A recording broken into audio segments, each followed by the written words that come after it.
दोस्तों आज के इस वीडियो के अंदर हम आप सभी के साथ में अपनी क्लास 7 साइंस सब्जेक्ट के चैप्टर नंबर 16 के पार्ट 2 को डिस्कस करने वाले हैं। और अगर आपने अभी तक पार्ट 1 की वीडियो को नहीं देखा तो जाओ एक बार सबसे पहले उसको देखो, समझो, फिर यहाँ पे आना। तो आज हम स्टार्ट करने वाले हैं यहाँ से। और पिछली वाली वीडियो के एंड में हमने डिस्कस किया था कि भाई जो हमारे विलेज के अंदर बच्चे रहते हैं तो उनके पास जो हमारा पानी रहता है उसकी ज़्यादा सप्लाई नहीं हो पाती है। बहुत सारे ऐसे गाँव हैं तो वहाँ पर बच्चों को बहुत दूर दूर जाना पड़ता है और जो हमारी वुमेन रहती हैं वो भी बहुत दूर दूर जाती हैं पानी को लेने के लिए। तो चलो अब आगे जान लेते हैं। तो अब कहते हैं women have to perform a number of household chores if they have also spend time to fetch water it's add to their burden. कहते हैं कि वैसे जो वहाँ की वुमेन रहती है यानी कि जो वहाँ की लेडीज़ रहती हैं उनको वैसे भी बहुत सारा काम होता है घर का, बट उसके साथ साथ उन्हें पानी भी बहुत दूर से लेके आना होता है तो उनके ऊपर वो भी एक ऐसा बर्डन उनके ऊपर बन जाता है। A large number of people draw water from well, tubewells और hand pumps from where do this source get water. और आपको इस बात का भी पता होगा कि भाई बहुत सारे लोग जो हमारा पानी यूज़ में हम लेते हैं उसको किसकी हेल्प से लेते हैं, जो हमारे कुएं हो गए उनकी हेल्प से, हमारे ट्यूबवेल हो गए उनकी हेल्प से, हमारे जो नलके वगैरह होते हैं हैंड पंप उनकी हेल्प से। तो जो ये हमारे हैंड पंप हो गए, ट्यूबवेल हो गए, इनके अंदर पानी कहाँ से आता है, क्या कभी आपने सोचा? तो चलो जानते हैं। Ground water as an important source of water. अब हम स्टडी करेंगे हमारे ग्राउंड वाटर को कि हमारा ग्राउंड जो वाटर होता है वो कैसे हमारे लिए इम्पोर्टेंट रहता है और कैसे हम उसका यहाँ पे यूज़ करते हैं। तो कहते हैं if we dig a hole in the ground near water body we may find that the soil is moist. कहते हैं कि अगर हम किसी भी हमारी वाटर बॉडी के आसपास में कोई भी आपका गड्ढा खोदेंगे तो हम पाएंगे कि जो वहाँ की मिट्टी है वो थोड़ी आपकी नमी वाली है। The moisture in the soil indicate the presence of water underground. और कहते हैं कि भाई जो वहाँ की मिट्टी का आपकी नमी होती है ना ये आपको बताती है कि भाई जो यहाँ पे है ना नीचे आपका बहुत सारा पानी है। If we dig deeper and deeper, we found reach a level where all the space between the particles of the soil and the gaps between the rock are filled with water। और कहते हैं कि जो आपकी सतह है अगर हम इसे बहुत आपकी गहराई में खोदते चले जाएंगे तो हमें नीचे जाके मिलेगा कि आपकी एक ऐसे जो पत्थर हैं यानी कि रॉक्स हैं उनकी लेयर है और ऊपर से आपकी मिट्टी की लेयर है और जो बीच में है यहाँ पे आपका पानी आपको ढेर सारा देखने को मिल जाएगा। The upper level of this layer is called the water table. और जो हमारा इस लेयर का ऊपर वाला आपका जो ये वाला होता है ना, देखो आपकी लेवर है, जो आपकी लेयर है यहाँ पे आपका पानी है, जो इसका ऊपर वाली आपकी लेयर होती है इसको हम कहते हैं वाटर टेबल। ठीक है, अब आगे कहता है the water table varies from place to place and it may even change at a given place. कि जो हमारी वाटर टेबल होती है ना वो हमारी हर जगह पे कुछ ना कुछ चेंज होती रहती है और हमारी किसी एक स्पेसिफिक जगह पे भी जाके वो चेंज हो सकती है। ठीक है, the water table may be at a depth of less than a metre और may be several metres below the ground. और कहते हैं कि जो हमारे अगर आपको इसकी गहराई की बताएंगे कि आपको कितना खोदना पड़ेगा तो कुछ जगह तो आपकी बिल्कुल इतनी इजी होती है कि हमें थोड़ा सा खोदा तभी आपकी वाटर टेबल देखने को मिल जाती है, लेकिन कुछ जगह पे हमें बहुत ज़्यादा गहराई में जाके खोदना पड़ता है तब जाके कहीं हमें जो हमारी वाटर टेबल है वो मिल पाती है। The water found below the water table is called the ground water. और जो हमारी वाटर टेबल रहती है ना उसके जो नीचे हमें पानी देखने को मिलता है उसको हम कहते हैं ग्राउंड वाटर। अब बाकी इसका मैं आपको आगे चल के एक फिगर भी दिखाने वाला हूँ, अभी के लिए मैं आपको जो बता रहा हूँ उसको ध्यान से समझिए और सुनिए। What is the source of this ground water. तो अब आप ये सोचो कि जो आपका ये ग्राउंड वाटर है ये कहाँ से आता है आपकी अर्थ के अंदर। तो चलो अब आगे चलते हैं, एक बार इसको समझते हैं फिर आपको कुछ फिगर्स भी यहाँ पे दिखाऊंगा आगे। तो अब यहाँ पे कहते हैं the rain water and the water from the other sources such as river and pond seeps through the soil and fill the empty space cracked deep below the ground. अब यहाँ पे देखो आपको बहुत इंटरेस्टिंग बात बताते हैं कि भाई जो भी कोई आपकी वाटर बॉडी होती है, मानो ये हो गई आपकी कोई लेक या फिर लगा लो आपका कोई तालाब है। ठीक है, अब यहाँ पे नीचे तो आपको पता है कि आपकी मिट्टी होगी और आपको ये भी पता है कि जो आपकी मिट्टी है वो क्या करती है, पानी को नीचे सोखती है। अब ये बात मैंने आपको पिछले चैप्टर के अंदर समझाई थी। ठीक है, अब जो आपकी मिट्टी होगी यहाँ से कुछ कुछ पानी को आपके सोखेगी और जो सोखा हुआ पानी है वो जो यहाँ पे आपकी अर्थ के अंदर क्रैक रहती है ना, इन क्रैक्स के अंदर से होता हुआ नीचे की साइड जाएगा फिल्टर होता हुआ और नीचे पहुँच के वो कहाँ मिल जाएगा, आपके ग्राउंड वाटर के अंदर वो पानी क्या हो जाएगा, मिल जाएगा। ठीक है, अब आगे समझते हैं। आगे कहते हैं the process of sweeping of of water into the ground is called the infiltration. और जो हमारी ये प्रोसेस रहती है ना, जब हमारी जो मिट्टी होती है वो पानी को पी लेती है या फिर हमारा पानी सोख लेती है, उसको हम कहते हैं इनफिल्ट्रेशन। ठीक है, the ground water thus gets recharge by this process. और इसी प्रोसेस के जरिए जो हमारा ग्राउंड वाटर है ऑटोमेटिक रिचार्ज होता चला जाता है। At places, the groundwater is stored between the layer of the hard rocks below the water table. This is known as the aquifer। और यहाँ पे आपको बताता है कि भाई हमारी वो जगह जहाँ पे हमारा जो ग्राउंड वाटर है वो स्टोर होता है किसके बीच में, एक तो हमारी जो वाटर टेबल होती है उसके बीच में, और एक जो हमारी हार्ड रॉक्स होती हैं उनके बीच में। तो उस प्रोसेस को हम जब मतलब कि उस जगह को हम कहते हैं एक्वीफायर। ठीक है, water is in the aquifer can be usually pumped out with the help of the tubewell और द हैंड पम्प्स। और यहाँ से हम पानी को कैसे पुल आउट करते हैं, हमारे ट्यूबवेल की हेल्प से या फिर जो आपके पंप वगैरह रहते हैं उनकी हेल्प से। अब आगे कहते हैं, have you ever been to a site where the construction work is going on. क्या कभी आप ऐसी जगह पे गए हैं जहाँ पे आपने देखा हो कि भाई कोई कंस्ट्रक्शन का काम वहाँ पे चल रहा हो। From where do the workers get water for construction. तो जो वहाँ के वर्कर रहते हैं उनको पानी कहाँ से मिलता है कंस्ट्रक्शन वर्क को वहाँ पे करने के लिए। तो ऑब्वियस ही बात है वो भी हमारे ग्राउंड वाटर का यहाँ पे यूज़ करते हैं। Maybe you have seen boring being done at such site to reach the water table, acquire from the people working there how deep they have to dig। कहते हैं कि आपको वहाँ पे जो उस एरिया में जो लोग रहते हैं ना वो आपको इस बारे में ज़्यादा अच्छे से बता सकते हैं कि भाई यहाँ पे बेसिकली आपकी वाटर टेबल आपको कितने लेवल पे देखने को मिल जाएगी, क्योंकि आप इस बात को पहले ही जान चुके हैं कि जो आपकी वाटर टेबल है वो आपकी हर जगह के लिए अलग अलग वेरी करती है। Can we keep on drawing water from the under the ground, how will it affect the water table. कह रहा है कि क्या हम अपना ऐसे कॉन्टिन्यूसली पानी निकालते जाएं हमारे ग्राउंड के अंदर से, क्या ये हमारी वाटर टेबल के ऊपर कोई इफेक्ट करेगा या नहीं करेगा। तो हमने इस बात को भी यहाँ पे चल के जानना है। तो चलो अब जानते हैं इस बात को। तो यहाँ पे बताता है डिप्लीशन ऑफ वाटर टेबल की, जो हमारी वाटर टेबल होती है वो कैसे आपकी ख़त्म भी हो सकती है और कैसे उसका जो लेवल है वो नीचे की साइड आपका जा सकता है। तो इस टॉपिक को भी यहाँ पे एक बार आपको एक्सप्लेन करते हैं। अब यहाँ पे कहते हैं water drawn from under the ground get restored by the seepage of rain water. The water table does not get affected as long as we draw a much water as is replaced by the natural process. अब यहाँ पे आपको कहते हैं कि भाई जो भी हम अपने ग्राउंड का पानी यूज़ करते हैं उसको जब आपकी बारिश वगैरह आती है तो आपकी मिट्टी सोख लेती है और वो आपका वापस से वहाँ पे जाके फिल हो जाता है। बट प्रॉब्लम आपको तब तक कुछ नहीं आएगी जब तक आप क्या करते हो, जितना आपकी मिट्टी ने पानी सोखा उतना आपने यूज़ कर लिया तो कोई प्रॉब्लम नहीं है। ठीक है, हाउएवर वाटर टेबल में go down if the water is not sufficiently replenished. और यहाँ पे कहते हैं कि आपका जो वाटर टेबल है वो तब नीचे जाएगी अगर ऐसा कुछ होता है, यानी कि आपकी मिट्टी ने सोखा बहुत कम पानी, यानी कि मानो इस साल बारिश बहुत कम हुई और आपकी मिट्टी ने बहुत कम पानी सोखा, लेकिन जो आपकी वाटर टेबल थी वहाँ से आपने बहुत सारा पानी यूज़ कर लिया अपने हैंडपम्प की हेल्प से बाहर निकाल के। तो यार क्या होगा, जो आपका लेवल है वो नीचे चला जाएगा। ठीक है, this may happen due to the many reason. और ये आपकी और भी बहुत सारे रीज़न की वजह से हो सकता है। इंक्रीज़ इन पॉपुलेशन, यानी कि हमारी पॉपुलेशन में क्या हो रही है, इंक्रीजमेंट हो रही है। अगर पॉपुलेशन बढ़ेगी तो हमारी पानी की डिमांड बढ़ेगी, पानी की डिमांड बढ़ेगी तो हम पानी कहाँ से लेंगे, ग्राउंड वाटर से लेंगे, और ग्राउंड वाटर के ऊपर क्या पड़ेगा, हमारा ज़्यादा प्रेशर पड़ेगा। ठीक है, industrial and the agriculture activities are some common factors affecting water table. और यहाँ पे कहते हैं कि जो हमारी इंडस्ट्री होती हैं, जैसे कि आपकी एग्रीकल्चर इंडस्ट्री हो गई, साथ में और भी बहुत सारी आपकी फैक्ट्री वगैरह हो गई, आपको पता है कि वहाँ पे भी वो पानी का बहुत ज़्यादा यूज़ करते हैं और वो ग्राउंड से ही पानी लेना प्रेफर करते हैं। Scanty rainfall is another factor that may deplete the water table. और यहाँ पे बताता है कि अगर आपकी बारिश कम होती है तो वो भी आपकी वाटर टेबल को यहाँ पे पक्का इफेक्ट डालने वाली है। Yet another factor affecting water table could be the deforestation and the decrease in the effective area for the seepage of water.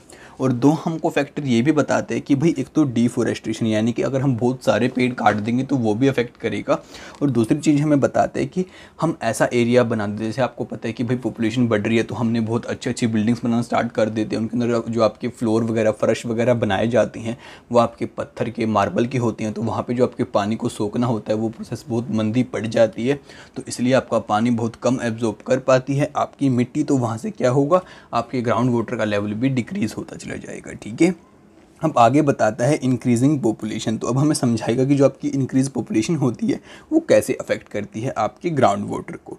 तो कहता है increasing population create demand for construction of houses, shops, office, roads and the pavements. कहते हैं कि अगर आपकी population बढ़ेगी तो उसको रहने के लिए घर चाहिए होगा, शॉप्स चाहिए होंगी, ऑफिस, रोड, पेमेंट और भी बहुत सारी चीज़ों की उसको रिक्वायरमेंट होगी। This decrease the open area like the park and the play ground. और कहते हैं इसकी वजह से क्या होगा, जो हमारे पार्क और प्ले ग्राउंड हैं हम उनको रहने के लिए उनको बना देंगे, ठीक है। यानी कि जो आपके पार्क और प्ले ग्राउंड है ना, अब हम उनको रहने के लिए यूज़ करना स्टार्ट कर देंगे, यानी कि उनके ऊपर हाउस बना देंगे बेसिकली, ठीक है। This in turn decrease the seepage of the rain water into the ground. और इसकी वजह से जो आपकी मिट्टी पानी सोखती है वो नहीं सोख पाएगी, क्योंकि वहाँ पे अगर हमने घर बना दिया पक्का तो हम पक्का फ़र्श भी दिलवाएंगे। अगर पक्का फ़र्श हो जाएगा तो भाई हमारी मिट्टी का पानी सोखने की क्षमता बहुत कम हो जाएगी। What could be the consequences. तो इससे क्या होगा, recall that a pucca floor does not allow water to seep in easily. और आपने इस बात को भी पीछे पढ़ा था कि जो आपका पक्का घर होता है वो जल्दी ही आपके पानी को सोखने नहीं देता। While in a grass lawn water sweeps through in no time. और जबकि अगर आपकी घास की बात करें तो वहाँ पे बहुत जल्दी आपका पानी यहाँ पे क्या हो जाता है, एब्जॉर्ब हो जाता है, उसको वो सोख लेता है। अब चलो मैं आपको इस डायग्राम को थोड़ा जूम करके और अच्छे से उसको क्लियर करता हूँ, फिर हम आगे बात करें। अब यार ये देखो, ये तो हो गई आपकी हार्ड रॉक क्लियर, जो कि आपको शो कर रखी है यहाँ पे ग्रे कलर के साथ में, ठीक है।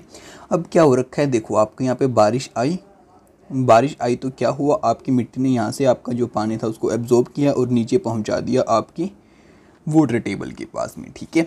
और अब मैंने बताई थी कि भाई जो आपका ग्राउंड वाटर होता है उससे जो ऊपर वाली आपकी लेयर होती है वही होती है आपकी वाटर टेबल, जो कि आपको यहाँ पे शो कर रखी है। अब जो आपकी वाटर टेबल है यहाँ से हम क्या लगा देते हैं, आपके जो ट्यूबवेल वगैरह होते हैं वहाँ पे लगा के उनसे पानी का यूज़ हम कर लेते हैं, ठीक है। और जो आपकी वाटर टेबल होती है वो कुछ इस तरीके से आपकी जाती है, उसके रास्ते में आपकी जो ये लेक वगैरह होती हैं ये भी आ जाती हैं। अब एक्वीफायर मैंने आपको क्या बताया था कि भाई जो हमारा एक्वीफायर होता है वो होता है, ऊपर तो होती है आपकी वाटर टेबल और नीचे होती है आपकी हार्ड रॉक, ठीक है। और एक्वीफायर होता है यहाँ जहाँ आपका क्या रहता है, ग्राउंड वाटर रहता है। अब आप इस सारी प्रोसेस को यहाँ पे कम्प्लीटली समझ चुके हैं, तो चलो चलते हैं अब आगे बात। अब कहता है moreover a huge amount of water is required for construction work, often ground water is used for this purpose and so on hand we consuming more ground water and on the other we allowing lesser water to sweep into the ground. अब यहाँ पे कहता है कि भाई जब हम अपने घर वगैरह बनाते हैं तो हमें बहुत ज़्यादा कंस्ट्रक्शन की रिक्वायरमेंट होती है, और कंस्ट्रक्शन के लिए हमें क्या रिक्वायरमेंट होगी, हमारे पानी की रिक्वायरमेंट होगी। और आपको पता है कि हम वैसे भी बहुत सारे पानी को यूज़ करते हैं। तो अब यहाँ पे क्या हो जाएगा कि भाई हम पानी को सोखने तो बहुत कम दे रहे हैं और यूज़ उसका क्या कर रहे हैं, बहुत ज़्यादा कर रहे हैं। तो इससे क्या होगा, हमारी जो वाटर टेबल है उसका लेवल नीचे जाना बिल्कुल स्टार्ट हो जाएगा, ठीक है। This result in the depletion of the water table. In fact, the water table in some part of many cities have down to the alarming low levels। और यहाँ पे कहते हैं इसी वजह से आपके बहुत सारे एरिया में क्या हो जाता है कि जो आपकी वाटर टेबल है बिल्कुल ख़त्म होने की कगार पे चली जाती है। अब आगे बताता है आपको इंक्रीजिंग इंडस्ट्री, यानी कि जो हमारी फैक्ट्री वगैरह अब बढ़ती चली जा रही हैं उससे हमारी जो वाटर टेबल है उसके ऊपर कैसे अफेक्ट पड़ता है। Water is used by all the industries, almost everything that we use need water somewhere in the production process. अब यहाँ पे कहते हैं कि हम जो भी चीज़ें यूज़ करते हैं वहाँ पे किसी ना किसी, जो हम उसको फैक्ट्री के अंदर बनाते हैं तो वहाँ पे किसी ना किसी प्रोसेस के अंदर हमें पानी की रिक्वायरमेंट तो रहती ही है, तो वहाँ पे भी हम अपने ग्राउंड वाटर का ही यूज़ करते हैं। The number of industry is increasing continuously, water used by most of the industries is drawn from the ground water. और आपको पता है कि आजकल हमारी बहुत सारी इंडस्ट्री बढ़ती चली जा रही हैं और वो सारा पानी वो कहाँ से लेते हैं, हमारे ग्राउंड वाटर से लेते हैं। अब बारी आती है हमारी एक्टिविटी 16.4 की। यहाँ पे कहते हैं name some industries familiar to you. आप कुछ ऐसी इंडस्ट्रीज के नाम बताओ जो कि आप जिनको जानते हो।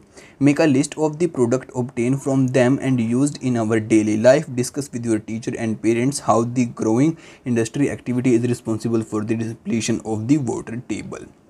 और कहते हैं कि आप उस इंडस्ट्री से देखो कि कौन सा प्रोडक्ट आपको देखने को मिलता है, और फिर जो आपके पेरेंट हैं, टीचर्स हैं, उनसे आप डिस्कस करो कि भाई यहाँ पे आपका जो इंडस्ट्री है ये कैसे अफेक्ट कर रही है आपकी वाटर टेबल को नीचे जाने में, ठीक है। अब हम स्टडी करते हैं हमारी एग्रीकल्चर जो हमारी एक्टिविटी रहती है उनके अंदर हम कैसे हमारे ग्राउंड वाटर का यूज़ करते हैं। सो कहते हैं a majority of farmers in India depend upon rains for irrigating their crops, कि हमारे इंडिया में बहुत सारे ऐसे किसान हैं जो अपनी फसलों की सिंचाई के लिए डिपेंड रहते हैं हमारी बारिश के ऊपर। Irrigation system such as the canals are there only in a few places, और जो हमारी कनाल्स वगैरह आपको पता है वो हमारी कुछ ही जगहों पे हमें देखने को मिल जाती हैं। इवन दीज सिस्टम्स में suffer from lack of water due to the erratic infall, therefore farmers have to use the groundwater for irrigation. Population pressures on agriculture force increase use of the groundwater day by day. This result in the depletion of the water table. अब basically आपको यहाँ पे यही कहता है कि भाई क्या होता है कि आपको पता है कि बहुत सारी जगह वैसे तो हमारी कनाल्स भी हमें देखने को मिल जाती हैं, लेकिन बहुत बार क्या हो जाता है कि भाई ये कनाल्स वगैरह भी आपकी फ़ेल हो जाती हैं या फिर बहुत जगह आपकी कनाल्स वगैरह नहीं होती, और बहुत बार आपकी बारिश भी हमें कहीं जगह पे देखने को नहीं मिलती। तो उस वजह से क्या करना पड़ता है, जो हमारे किसान हैं फिर वो ग्राउंड वाटर का यूज़ करते हैं हमारी फसलों की सिंचाई के लिए, और इसलिए उनको ग्राउंड वाटर का यहाँ पर यूज़ करना पड़ता है, और यही रीज़न हो जाता है वहाँ पर भी डिप्लीशन हमारी जो वाटर टेबल रहता है उसका। तो अब हम स्टडी करेंगे डिस्ट्रीब्यूशन ऑफ वाटर, कि जो हमारा वाटर है उसका कैसे डिस्ट्रीब्यूशन आपका यहाँ पे रहता है। The distribution of water over the globe is quite uneven due to the number of factors. कहते हैं कि जो आपके वाटर का डिस्ट्रीब्यूशन है आपके पूरे के पूरे ग्लोब के ऊपर वो अनइवन टाइप का है, उसके बहुत सारे फैक्टर्स भी यहाँ पे आपके रहते हैं। Some places have a good amount of the rain are water rich. On the other hand, there are desert which have the scanty rainfall. अब आपको पता है कि कुछ जगह तो आपकी ऐसी होती हैं जहाँ पे बहुत ज़्यादा बारिश होती है और वहाँ का पानी फुल रहता है, और आपकी कुछ जगह ऐसी होती हैं जैसे कि आपका डेजर्ट की वहाँ पे बहुत कम आपकी बारिश होती है।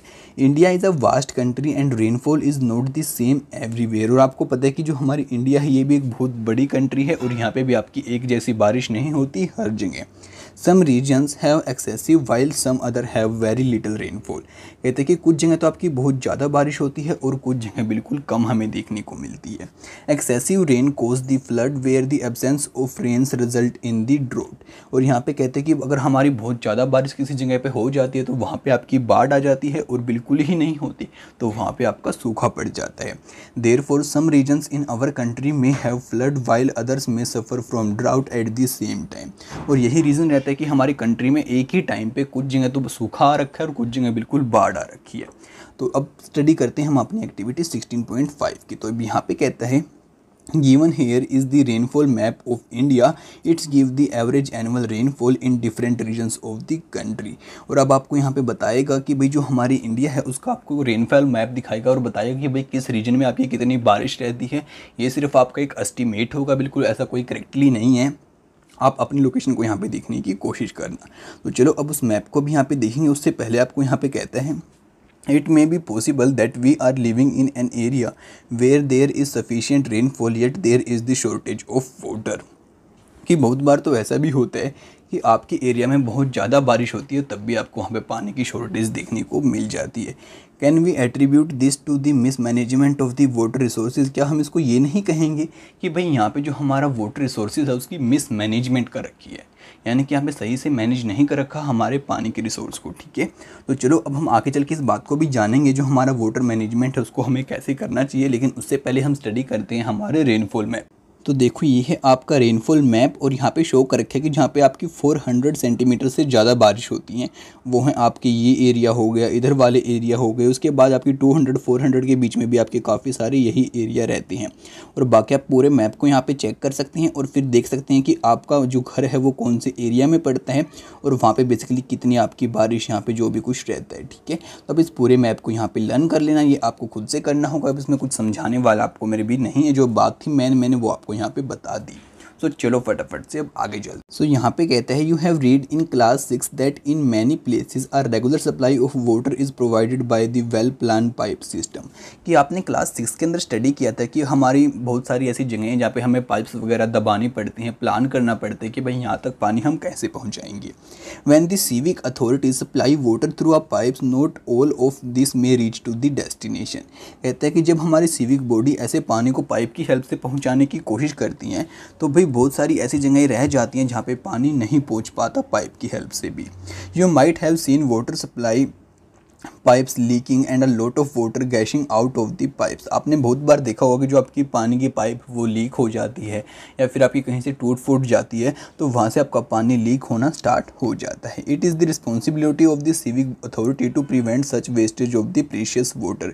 और ये जो हमारी सिविक बॉडी होती है उसी की अथॉरिटी होती है कि भाई वो पानी को वेस्ट ना होने दे। ठीक है, अब कहते हैं मिसमैनेजमेंट और वेस्टेज में take place at the level of individual also. और जो आपकी यहाँ पे मिसमैनेजमेंट होती है हमारे वाटर की और जो हम पानी को वेस्ट करते हैं ये हमारी इंडिविजुअल लेवल पे भी रहती है, यानी कि हम लोग भी इसके लिए रिस्पॉन्सिबल हैं। ऑल ऑफ अस नोइंगली और unknowingly waste water while brushing teeth, shaving, bathing, washing and during many other activities. अब कहता है कि हम जानते हुए भी या फिर जानबूझकर भी हम क्या करते हैं, बहुत सारे पानी को वेस्ट कर देते हैं। जैसे जब हम अपनी ब्रश करते हैं तब करते हैं, आप टैप को खुला छोड़ देते हैं, उसके बाद हम जब शेविंग करते हैं, बाथिंग करते हैं और जब हम बहुत सारी अपनी और भी एक्टिविटी करते हैं तो हम बहुत सारे पानी को वेस्ट कर देते हैं जितनी हमें रिक्वायरमेंट होती है उससे ज़्यादा पानी को।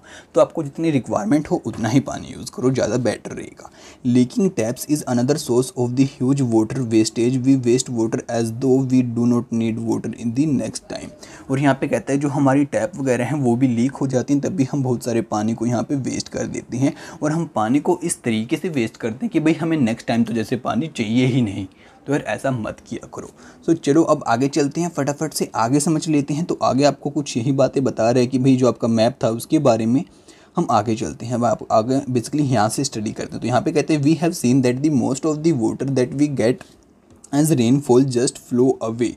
कि जो हमें बहुत सारा पानी बारिश के जरिए मिलता है वो ऐसे ही आपका बह के चला जाता है। This is a wastage of precious natural resources. तो ये क्या है, हम वेस्ट कर रहे हैं आपके प्रीशियस नेचुरल रिसोर्स को। This rain water can be use to recharge the ground water. This is refer to as the water harvesting और the rain water harvesting about which you have learned in the class 6। और यहाँ पे कहते हैं कि जबकि हमें क्या करना चाहिए, हमें जो हमारा रेन वाटर है उसको बचाने की कोशिश करनी चाहिए और इसको हम कहते हैं रेन वाटर हार्वेस्टिंग, जो कि आपने सीखा था आपकी 6th क्लास के अंदर। अगर आपने उस चैप्टर की वीडियो अभी तक नहीं देखी है तो आपको मिल जाएगी मेरे चैनल के ऊपर प्लेलिस्ट में जाके आप उसको देख लेना। अब चलो आगे बात करें। अब आगे कहता है find out if the building in your neighbourhood have water harvesting system installed.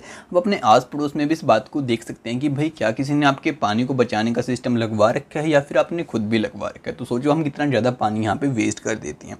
अगर आपने लगवा रखा है तो भाई बहुत अच्छी बात है।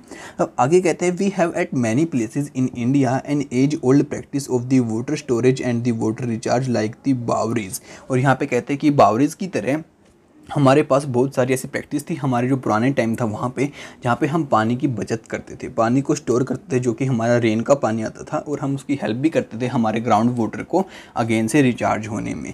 बावरीज was the traditional way of collecting water. और यहाँ पे कहते हैं कि जो आपका बावरी होता है वो क्या होता है, आपके पानी को कलेक्ट करने का आपका पुराना तरीका है, प्राचीन तरीका है। With time, the Boweries fell into disuse and the garbage started piling in these reservoirs। और यहाँ पे कहते हैं कि भाई जैसे जैसे आपका टाइम बीतता चला गया तो आपका क्या होगा, जो आपके बावरीज थे वो आपके ख़राब होते चले गए और उनके अंदर आपका कूड़ा करकट जो होता है वो भरता चला गया। ठीक है, however became of the acute water shortage, people in these areas have had to rethink। और कहते हैं कि वहाँ पे पानी की कमी होने की वजह से उन लोगों को अगेन से सोचना पड़ा कि हम पानी की बचत करें तो कैसे करें। दी बावरीज आर बीइंग रिवाइव्ड। और उसके बाद क्या हुआ, बावरीज जो थे वो अगेन से आपके खड़े हो गए, अगेन से रिवाइव हो गई। Today the situation is that in spite of scanty rains, these places are the managing their water needs well। और यहाँ पे कहते हैं कि जहाँ आपके बावरीज हैं वहाँ पे आज क्या है, आपकी बारिश आज भी कम होती है, लेकिन आज उन लोगों ने क्या कर लिया है कि भाई बेशक से हमारे पास बारिश कम हो लेकिन तब भी उनके पास बहुत पर्याप्त पानी होता है उनके यूज़ के लिए। A farmer using water in the field can also use water economically. May be you have heard of a drip irrigation. कहते हैं कि जो वहाँ के किसान है ना वो अपनी फसलें उगाने के लिए भी ड्रिप इरीगेशन का यूज़ करते हैं, यानी कि आपकी पौधे की जस्ट जड़ को ही पानी देना, पूरे खेत में पानी नहीं देना है। उसके बाद बताता है drip irrigations is a technique of water plants by making use of the narrow tubing which delivered water directly to the base of the plant. अगर आपको नहीं पता तो हम बता देते हैं कि ड्रिप इरिगेशन के अंदर क्या होता है कि जो आपका प्लांट होता है ना उसकी जो आपकी नीचे की जड़ों वाला तना होता है, सिर्फ हम उसी के ऊपर पानी डालते हैं, ऐसे कहीं पूरे खेत में पानी नहीं फैला देते। ठीक है, तो चलो अब अगले टॉपिक को जानते हैं जो कि है what role you can play, कि हम क्या रोल प्ले करते हैं यहाँ पे। Have you ever shown concern if you show a tap leaking in your house, school और एनी अदर प्लेसेस। क्या कभी आपने ऐसा कुछ किया है कि भाई आपके स्कूल में मानो टैप खुली है या फिर टैप लीक हो रही है, आपके घर पे हो रही है, आपने कहीं और पब्लिक प्लेस पे देखी तो आपने उसकी तरफ कोई एक्शन लिया हो, या किसी को कुछ बोला हो कि भैया आप इसको देखो, भाई जो उसकी रिस्पॉन्सिबिलिटी है उसको जाके बोला हो कि भाई सर मैम भाई पेरेंट्स या फिर आप इसको ठीक कराओ यार, ऐसा कुछ किया कभी आपने। Leaking taps waste a lot of water, you must have effort to stop this leakage. कहते हैं कि भाई जो आपकी लीक होती है ना, जो आपकी टैप्स वगैरह ये बहुत सारा पानी वेस्ट कर देती हैं, तो आपको एफर्ट लगाना चाहिए इसको स्टॉप करने के लिए। There are a number of ways you can adopt to minimize the wastage of water, let's us begin we begin give a few examples add on. और यहाँ पे कहते हैं कि भाई हम बहुत सारे तरीके से हमारे पानी को बचा सकते हैं। कुछ तरीके आपको यहाँ पे दे रखे हैं, बाकी कुछ आप अपने पास से भी ऐड कर सकते हैं। जैसे कि भाई turn off taps while brushing, जब हम ब्रश करते हैं तो अपनी जो आपकी टैप है उसको बंद कर दो। Mop the floor instead of washing, आपको फर्श को धोना नहीं है, जस्ट उसको आप पोंछे की हेल्प से मॉप कर दो, ठीक है। अब आगे हम एक केस स्टडी लेंगे और केस स्टडी लेके आपको बताएंगे कि अगर आप अपने पानी को बचा सकते हैं तो जहाँ पे पानी नहीं है, जिस एरिया में पानी नहीं है, वहाँ पे भी हम बहुत अच्छी डेवलपमेंट ला सकते हैं। तो वो कैसे लाएंगे वो हम जानेंगे हमारी इस वाली केस स्टडी के अंदर। तो चलो फटाफट से इसको स्टडी करते हैं। सो अब यहाँ पे आपको कहता है Bhojpur in the Kutch area of Gujarat has a very erratic rainfall. कहते हैं कि जो आपके गुजरात का कच्छ एरिया है ना बीजपुर के अंदर, वहाँ पे आपकी बहुत कम बारिश होती है, बिल्कुल कम ही बारिश होती है, बस आप ये समझो।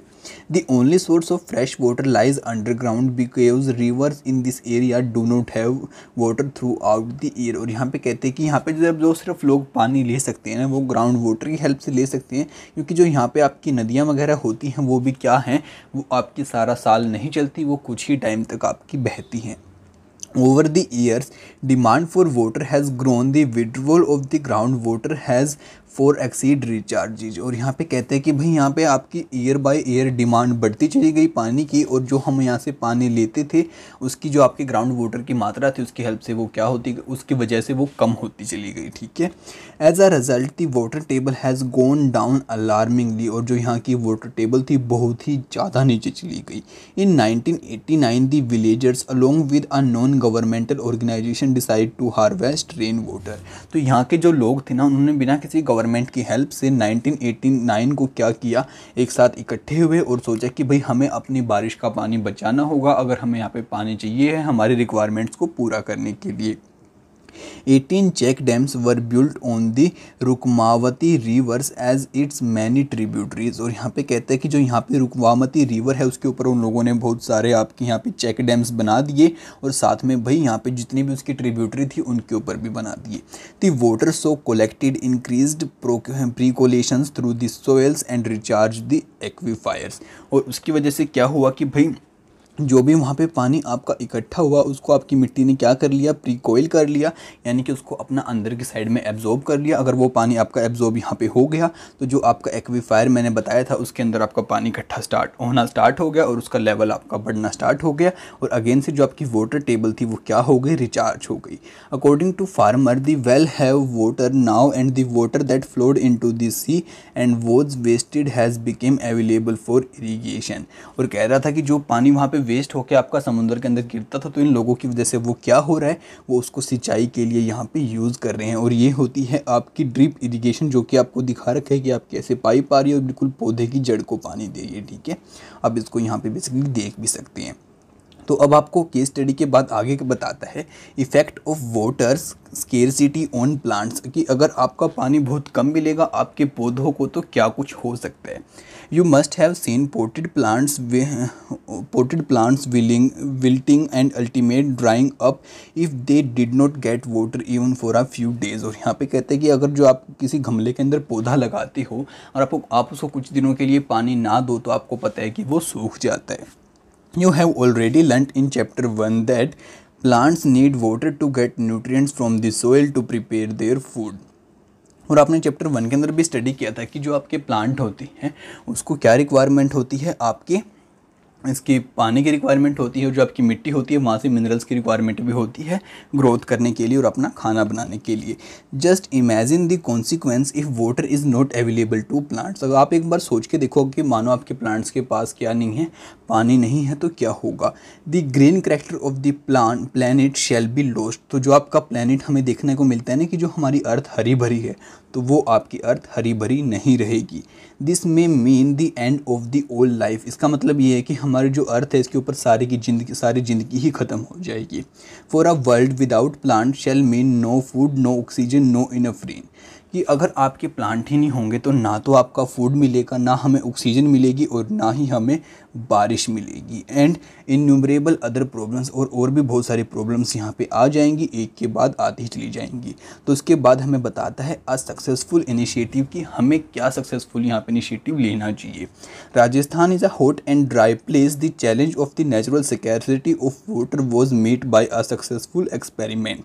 कि जो आपका राजस्थान था वहाँ पे आपका बहुत कम पानी होता था, और बेसिकली यहाँ पे हॉट एंड ड्राई जो आपकी ये प्लेस रहती है, तो यहाँ पे भी हमने अपने पानी के रिक्वायरमेंट को सक्सेसफुल कर लिया, हमने कुछ एक्सपेरिमेंट करके। A band of social workers has transformed a dry area in the Alwar district into a green place. यहाँ पे कहते हैं कि जो हमारी सोशल ऑर्गेनाइजेशंस थी उन्होंने क्या किया कि जो आपकी अलवर डिस्ट्रिक्ट है ना, वहाँ का जो बिल्कुल सूखा हुआ एरिया है उसको भी उन्होंने क्या कर दिया, ग्रीन बना दिया। They have revived 5 dripped up reverse. उन्होंने 5 नदियों को भी रिवाइव कर दिया, जो थी आपकी अरवेरी, रूपारेल, उसके बाद सारसा, उसके बाद भागनी, एंड दी आपकी झागवाली। उसके बाद by constructing water harvesting structure. और किसकी हेल्प से, आपकी वाटर हार्वेस्टिंग के स्ट्रक्चर से। तो आप जान सकते हैं कि कितना ज़रूरी हमारे लिए हमारा पानी को सेव करना हो जाता है, और कितना संभल के हमारे पानी को हमें यूज़ करना चाहिए। आपको पता होना चाहिए कि भाई अगर आपके पास पर्याप्त पानी है, तो हमारे यहाँ पे इंडिया के अंदर ही पूरे वर्ल्ड के अंदर भी बहुत सारे लोग ऐसे हैं जिनके पास बहुत कम पानी पीने के लिए है, और उनको बहुत दूर दूर जाना पड़ता है पानी को लेने के लिए। बाकी इसी मैसेज के साथ हम एंड करते हैं अपने चैप्टर का और कंप्लीट करते हैं हमारे आज के चैप्टर को। अब नेक्स्ट चैप्टर की वीडियो भी आप सभी को बहुत जल्दी देखने को मिल जाएगी, तो उसको सबसे पहले देखने के लिए हमारे चैनल को सब्सक्राइब करना बिल्कुल भी मत भूलना, और इस वीडियो को अपने दोस्तों के साथ में जरूर से फैला देना, जिससे कि यार वो भी घर बैठे बैठे स्टडी कर पाएँ। तो आपसे मिलते हैं अगली वीडियो में बहुत जल्दी, तब तक के लिए दोस्तों बाय बाय।